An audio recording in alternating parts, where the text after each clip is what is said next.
walking alone the streets.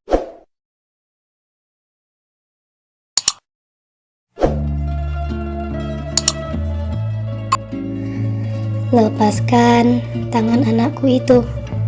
Kau tidak layak lagi menyentuh putriku. Setidaknya izinkanlah aku, Mas, menyentuh putriku untuk terakhir kalinya, Mas. Isak perempuan itu menghibah memohon kepada suaminya. Esok pagi, enyahlah engkau dari rumah ini. Aku tidak ingin melihat wajahmu lagi, bentak lelaki itu. Bersamaan terjadi adegan tarik-menarik di kedua lengan gadis kecil itu.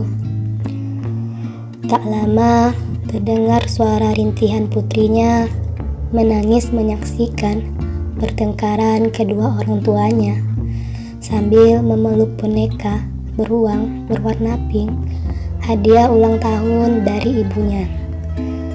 Gadis kecil itu berlari meninggalkan kedua suami istri itu, berjalan ke kamar mengunci rapat pintu kamar, seakan tak kuat mendengar dan menahan kesedihan, menyaksikan pertengkaran kedua orang tuanya. Pagi setelah keributan tadi malam, Laksono membuka pintu kamar. Di kamar sepi, tidak menemukan siapapun. Perlahan, Laksono membuka lemari pakaian istrinya. Benar-benar sudah kosong melompong. Tidak ada satu helai pakaian pun yang tertinggal. Hanya tinggal dua figura foto pernikahan mereka yang terpajang di sudut kanan lemari pakaian. Laksono terhenyak lesu di sisi tempat tidur, seakan tidak percaya dengan apa yang dilihatnya. Ibu Liana benar-benar nekat pergi meninggalkannya dan Liana. Kelopak mata Laksono berkaca-kaca. Maafkan aku Yuliana, telah mengusirmu, isak Laksono.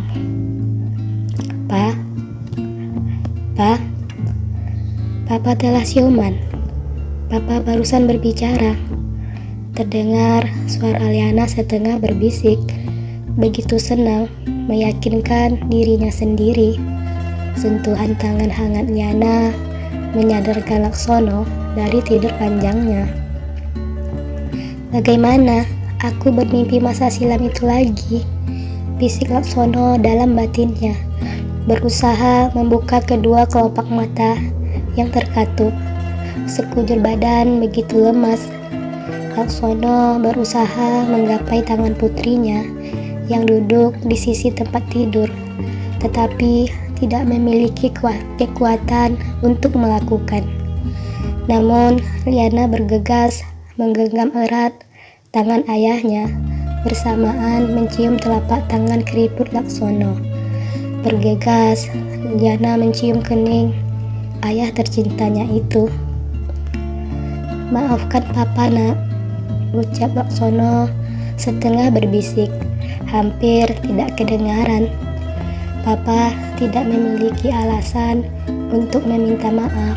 Justru Liana yang meminta maaf telah menyusahkan papa. Kembali Laksono terharu mendengar jawaban Liana, bercampur iba menatap putri semata wayangnya. Liana, bagaimana kabarmu? Sapa lelaki yang memasuki ruangan inap ayahnya. Baik om, kapan om sampai dari Bali? Barusan nak. Om mendapatkan kabar dari Bibi Sum kalau papamu masuk rumah sakit. Jadi om langsung membeli tiket penerbangan. Alhamdulillah berjalan lancar. Dari bandara, om langsung menuju ke sini. Jelas Rudi. Iya om, jawab Liana singkat. Om menelepon ke kontakmu tetapi tidak diangkat. Apa kamu sudah lupa dan malas melihat om? Canda Rudi kepada keponakannya. Tidak om, kebetulan tas Liana hilang. Jadi telepon genggam juga berada di dalamnya. Sampai sekarang tasnya belum ditemukan om. sahut Liana berkelah, berusaha menyembunyikan kejadian yang menimpa dirinya. Tetapi Rudi bukan jenis lelaki yang mudah percaya akan perkataan dan alasan orang lain, termasuk perkataan Liana. Apalagi melihat bekas jahitan di bagian kening Liana, menambah curiga Rudi. Kebetulan papamu sedang tidur. Om tidak ingin mengganggu istirahat papamu. Om mau berbicara sebentar denganmu. Ayo kita keluar sebentar, ajak Rudi, adik bungsu Laksono. Iya om, sahut Liana sambil bangkit dari duduknya menuju pintu keluar, mengikuti Rudi yang berjalan mendahuluinya. Rudi, saudara bungsu Laksono yang hingga saat ini peduli dengan keadaan serta kesulitan yang dihadapi Laksono dan Liana setelah konflik yang terjadi di dalam rumah tangga Laksono dan kebangkrutan perusahaan keluarga Laksono beberapa tahun yang lalu. Sebenarnya Rudi telah mengajak Laksono pindah ke Bali, tetapi Laksono menolak, tidak ingin merepotkan adiknya itu. Rudi dan Liana tengah duduk di bangku taman bagian belakang rumah sakit. Rudi mendekati keponakannya itu, lalu membelai-belai kepala Liana. Nah, apapun yang terjadi kepadamu, kamu harus jujur dan terus terang kepada Om. Om sangat mencemaskan keadaan kamu dan papamu, apalagi di saat Om telepon tidak kamu jawab. Kegelisahan dan pikiran Om tidak tenang, tukas Rudi. Benar tidak terjadi apa-apa Om, jawab Liana, mulai gugup. Apa papamu juga begitu? Wajah Liana sedikit tegang. Dengan pertanyaan Rudi sedikit memvonis. Bibi Sum telah menceritakan semua kejadian yang menimpa papamu. Om sekarang tidak tenang, ingin tahu siapakah orang yang di balik kejadian ini yang berani mengusik kehidupan papamu sehingga membuat papamu dirawat di rumah sakit, ucap Rudi nada agak tinggi dengan raut wajah geram. Jangan-jangan luka di keningmu ini ada hubungannya dengan orang yang mengintimidasi papamu, ucap Rudi berusaha memancing Liana agar buka suara. Liana sudah hafal betul karakter omnya itu. Bisa-bisa panjang urusannya jika Rudi mengetahui tentang kecelakaan Liana. Benar om, ini tidak ada hubungan dengan papa. Memang Liana saja yang tidak hati-hati mengendarai sepedanya lalu tabrakan, ulas Liana. Tidak berani menceritakan kejadian panjang yang dialaminya. Rudi hanya diam, memperhatikan mimik wajah Liana. Kembali Rudi mengulas senyum. Rudi di benaknya juga tidak ingin membuat kecemasan Liana ditambah beban papanya yang sedang sakit, sehingga Rudi mengenyampingkan kecurigaannya itu. Apapun yang terjadi ke depannya, kamu harus memberitahu om, sahut Rudi ketus. Iya om, Liana janji, jawab Liana berusaha meyakinkan Rudi.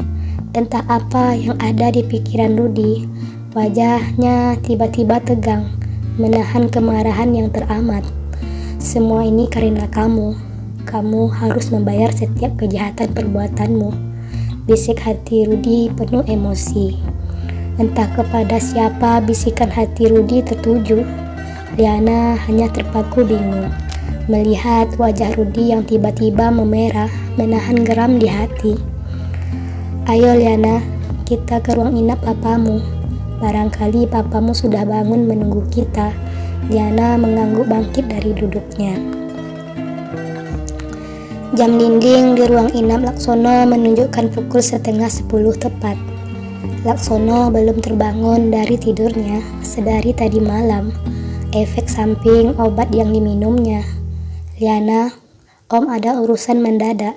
Sampaikan saja salam om kepada papamu ya, ucap Rudi sambil mencium kening abangnya yang tertidur pulas. Iya om, jawab Liana. Kamu keponakan om yang kuat dan cerdas. Kamu harus sabar ya. Semoga papamu cepat pulih, ucap Rudi sambil memukul lembut punggung ponakannya.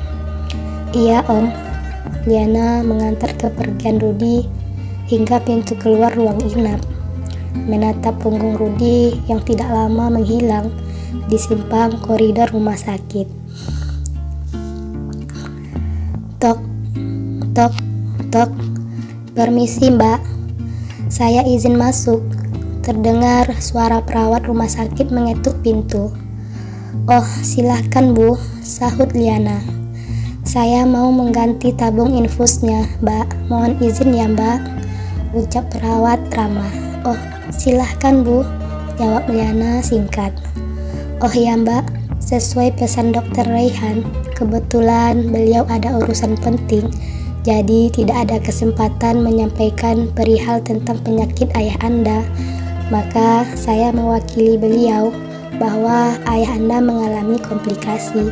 Selama ini menderita asma, sekarang juga mengalami gangguan jantung.